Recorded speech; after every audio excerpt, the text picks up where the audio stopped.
right, hey everybody, Jason right here with another episode of ThreatWise TV. And today we're talking with one of our technical partners, which is ThreatQuotient. You may know him as ThreatQ as well. A great threat intelligence platform that has gone a little bit above and beyond the call of a normal technological partnership these days when it comes to integration with SecureX. And so I wanted to bring some friends on and talk a little bit about it. We've got Christian Gayorta and Zach Shames, who are a couple of threat intelligence engineers from ThreatQuotient. So guys, thanks so much for joining the show. Appreciate having you. Pleasure to be here. Excellent. So, let's start with you, Christian. Tell us a little bit about the integration and what makes the partnership and the technology between our two companies specifically very unique and special. Yeah, absolutely. So for the folks that don't know, ThreatQ is a security operations and management platform. And what we've helped people do for years is manage their threat data, help turn that into usable, actionable threat intelligence. Now, as part of that, we've spent an enormous amount of time and engineering resources building up to 200 integrations. We're just under that 200 point, including the standards like STIX. And what I'm really excited about with this partnership is the ability to bring all of that information from infrastructure, from threat providers, from you name it, and make it actionable and usable within the Cisco ecosystem with SecureX. Excellent. And I know we talked earlier about how that specifically is going to kind of accelerate the level of integration and the number of integrations that SecureX has. So you kind of act as a broker in that term. So that would be a very exciting aspect to see. So why don't you kick us off with a quick overview of the ThreatQ dashboard and what you're bringing to the table, and then we'll jump into what it looks like in SecureX and in the broader scheme of things. Absolutely, Zach, if you wouldn't mind popping up the threat library. This is great. So what you'll see is a taste on the left-hand side of our object library. So things like adversaries, files, indicators, all of this is indexed, whether it's structured or unstructured. And we give our customers the ability to prioritize this intelligence based on the context that matters to them. So it's all going to be scored according to the things that are relevant to you.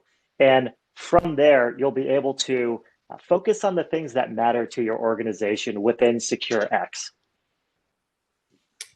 Excellent. This is a beautiful dashboard. It's laid out really well here, and so I love this. So let's talk about a little bit more about how this helps us get integrated and like I said, exploit that ability to leverage these partnerships and these integrations within the SecureX world.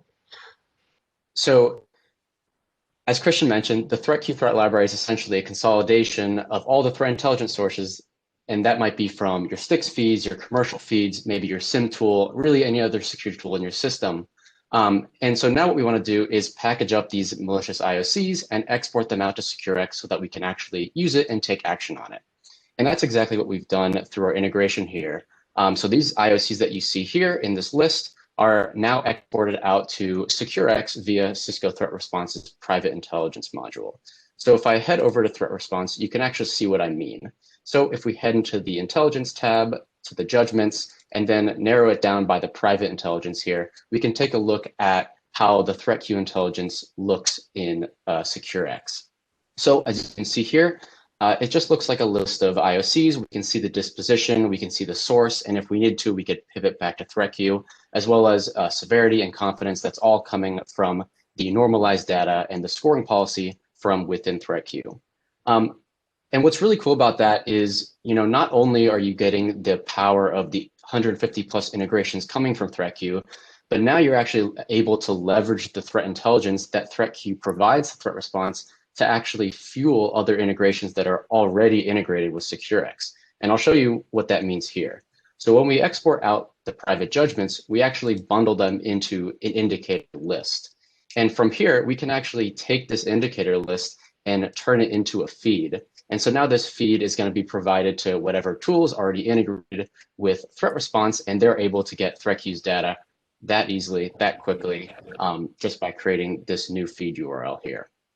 So that's going to start bringing things down from ThreatQ into SecureX and threat response on an automated basis. Is that what we're seeing there? Correct. The users or the customers can configure how often they want it to start exporting data, and the integration will honor that, and it'll push new IOCs and updated IOCs out to the private intelligence module, which then you can use within your casebook, within an investigation, within a feed, like I mentioned, you name it, you can use it throughout of SecureX.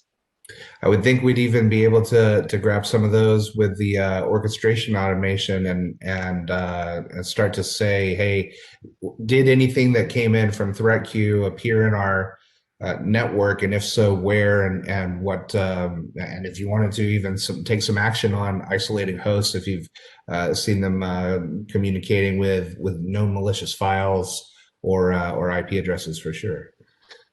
Exactly, and that's exactly where I was going and what I wanted to show next. So all this data and this private intelligence is fueling our SecureX dashboard. Right now, we have widgets for threat grid as well as and for endpoints, and it's the private intelligence that's being exported from ThreatQ, which is what's powering these widgets on the back end through the private intelligence module.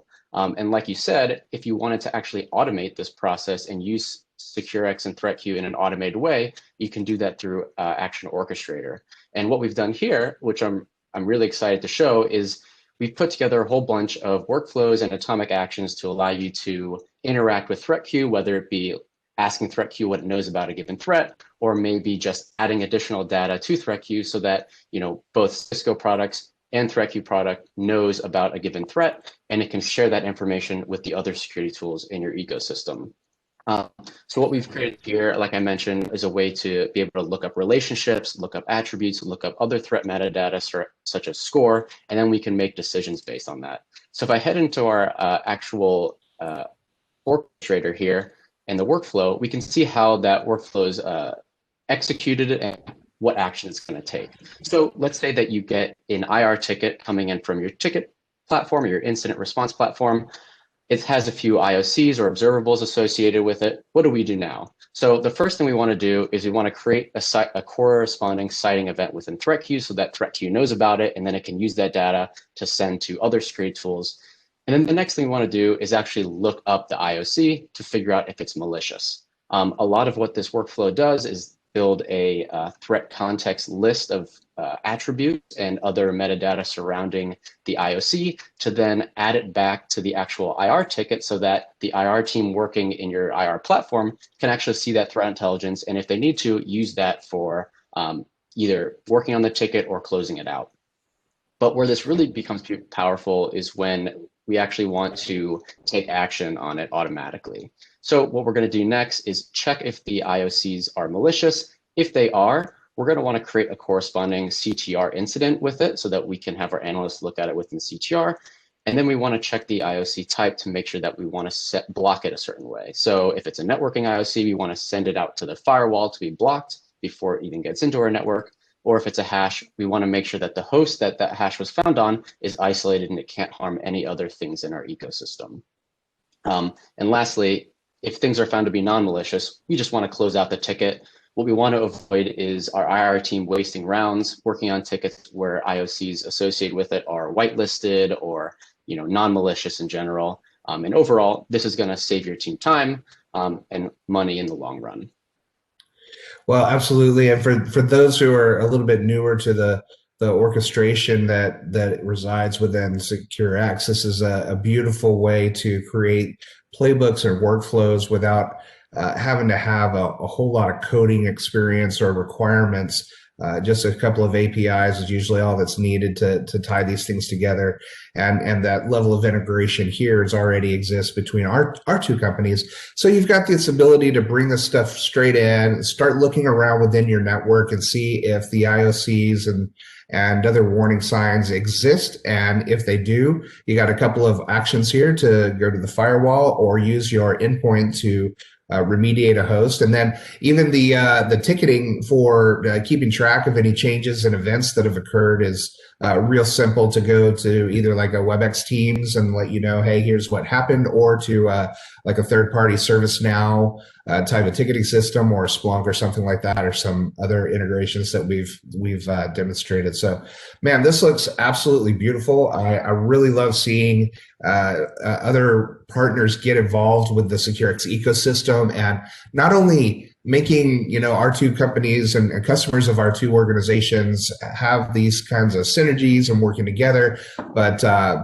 really expanding the capabilities that we can start to get out of this technology here. So guys, thanks so much for coming on to the show and checking this out for us and showing our customers what we can do. I want to make sure that our users know that there's always a few places you can go for more information. Of course, if you want to see other videos, there's a whole lot of those, especially on SecureX at cisco.com/go/ThreatWise.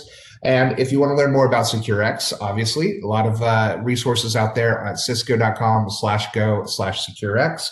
But if you want to see a little bit more about specifically the integration between ThreatQuotient and Cisco, go to threatq.com/integrations/Cisco, and you'll see a few other different resources up there that will get you get you all wrapped up on what we're doing together and how we've been working to expand and accelerate our integrations between these two companies. So for now, I've been Jason Wright, and Christian and Zach, thanks so much for tuning in and helping us out here. We really appreciate your help, and we'll see you all next time on the next episode of ThreatWise TV.